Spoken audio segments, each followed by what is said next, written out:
Salam alaikum wa rahmatullahi wa barakatuh. Tu penses avoir été touché par le mauvais œil? Tu ressens de l'angoisse, de la peur, un mal-être que tu n'arrives pas à expliquer? Aujourd'hui, je vais te raconter une histoire vraie qui pourrait changer ta vie, bi'idhnillahi ta'ala. Cette histoire a été vécue et racontée par un homme de la Sunna, un savant, un pilier, que dis-je, un véritable monument vivant. Il s'agit du cheikh Wahid Abdussalam Bali. Qu'Allah le préserve et le protège.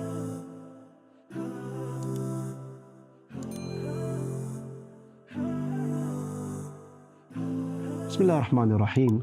Wa salatu wa salam ala nabiyyina Muhammadin sallallahu alayhi wa sallam. Avant de commencer l'histoire, permettez-moi de vous expliquer ce qu'est la ruqya shar'i. La ruqya shar'i, c'est un traitement spirituel islamique basé sur la récitation du Coran et des invocations authentiques rapportées du prophète sallallahu alayhi wa sallam pour soigner les personnes atteintes du mauvais œil, de la sorcellerie et des troubles causés par les djinns. C'est une pratique 100% conforme à la sunna et totalement différente de la sorcellerie et du charlatanisme. Pour revenir à l'histoire, il y a une trentaine d'années, le cheikh était enseignant en Arabie Saoudite et pratiquait la ruqya shar'i de façon bénévole, uniquement pour la satisfaction d'Allah subhanahu wa ta'ala. Il avait organisé son emploi du temps de façon très stricte, un jour réservé pour les hommes et un autre jour réservé pour les femmes. Les autres jours, personne. Un jour, son téléphone sonne. Au bout du fil, une voix lui dit « Son Altesse, le prince Intel, souhaite te rencontrer. Il aimerait que tu te rendes à son palais pour lui faire une ruqya. » Et là, le cheikh refuse. L'homme insiste. Le cheikh lui répond calmement. « Écoute mon frère, ce travail, je le fais uniquement pour Allah subhanahu wa ta'ala. Je ne ferai aucun favoritisme, peu importe l'importance de la personne. Il doit venir le jour réservé aux hommes, qu'il prend rendez-vous, je le recevrai comme tout le monde. » Quelle démonstration de fermeté face à sa décision. Mais surtout, quelle démonstration de sincérité envers Allah subhanahu wa ta'ala. Le prince a dû accepter les conditions du cheikh. Il a pris rendez-vous et il est venu accompagné de tout son staff. À leur arrivée, le cheikh a fait sortir tout le monde, tout le staff, sans exception, et s'est retrouvé seul avec le prince. C'était un jeune homme. Le cheikh lui demande quel était son problème et il a commencé à raconter sa vie. Il souffrait de stress, d'angoisse, de mal-être profond. Il avait fait venir de l'étranger une machine spéciale qui diffusait une musique dont le son s'atténuait progressivement sur environ 30 minutes pour l'aider à trouver le sommeil. Mais le son s'arrêtait et le prince avait toujours les yeux grands ouverts. Il avait voyagé dans plusieurs pays du monde entier à la recherche d'une solution. Mais rien. L'angoisse était toujours là et après l'avoir écouté jusqu'au bout, le cheikh lui demande « Et qu'attends-tu de moi ?» Le prince répond « Je pense avoir été touché par le mauvais œil ou l'envie. Je voudrais que vous me faites une ruqya. » Le cheikh commence alors à lui poser quelques questions.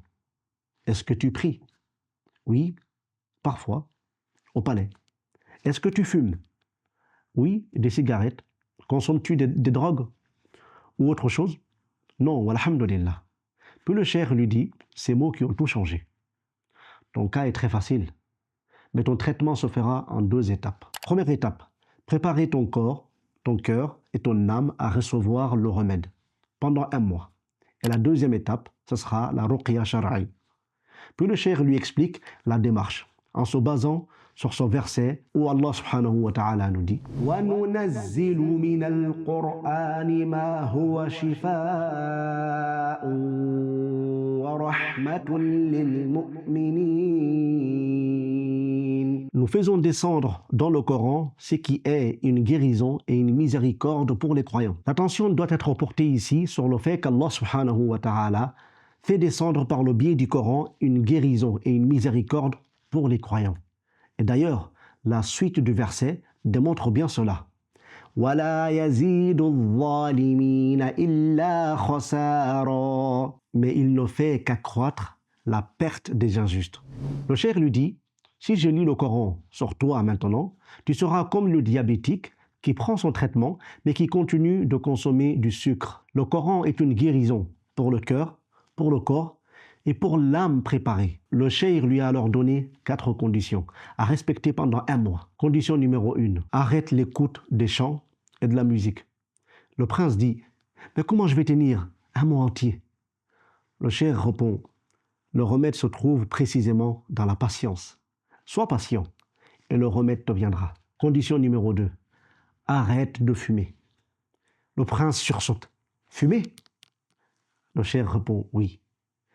Et tu sais que c'est haram. Le prince lui répond, oui, je sais, mais comment faire face à mon stress? Le cheikh répond, par la permission d'Allah subhanahu wa ta'ala, tout cela s'éloignera de toi. Condition numéro 3, prier en groupe à la mosquée. Toutes tes prières à la mosquée, avec les autres musulmans.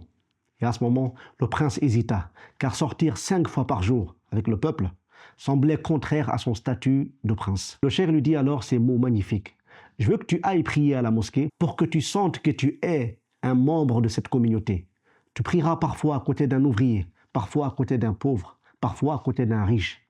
Et tu verras qu'en réalité, tu es comme tout le monde. Cela sera une purification pour ton âme et un renforcement pour ta foi. Condition numéro 4. Les adhkars du matin et du soir. Fais les invocations du matin et du soir telles qu'elles sont rapportées dans le livre Hasnul Muslim, sans exception, chaque jour. Le cheikh lui dit alors, on va te fixer un rendez-vous dans 1 mois pour commencer la 2e étape, la ruqya shar'i. Et normalement, en 2 semaines, tu seras guéri. 1 mois passe. Le téléphone sonne. C'est le prince. Et il dit au cheikh, j'ai appliqué précisément toutes tes recommandations. Et je n'ai plus besoin de la 2e étape. Oh cheikh, je ressens une joie en ce moment que je n'ai jamais ressentie auparavant. Subhanallah. Allahu Akbar. Est-ce que tu as compris la leçon?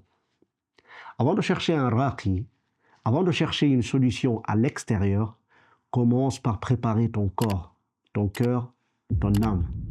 Abandonne ce qu'Allah subhanahu wa ta'ala a interdit. Sois patient face à ton nafs. Reviens à la prière en communauté. Fais tes adhkars matin et soir.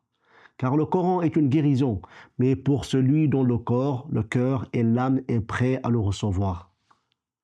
Qu'Allah subhanahu wa ta'ala guérisse nos malades. Qu'Allah nous protège du mauvais œil et de l'envie des jaloux. Et qu'Allah subhanahu wa ta'ala nous accorde la sincérité dans notre retour vers lui. Si cette vidéo t'a touché, partage-la avec quelqu'un qui en a besoin. Car transmettre le bien, c'est aussi une forme d'adoration. Laisse un commentaire si tu as des questions. Et qu'Allah subhanahu wa ta'ala nous bénisse tous. Assalamu alaikum wa rahmatullahi wa barakatuh.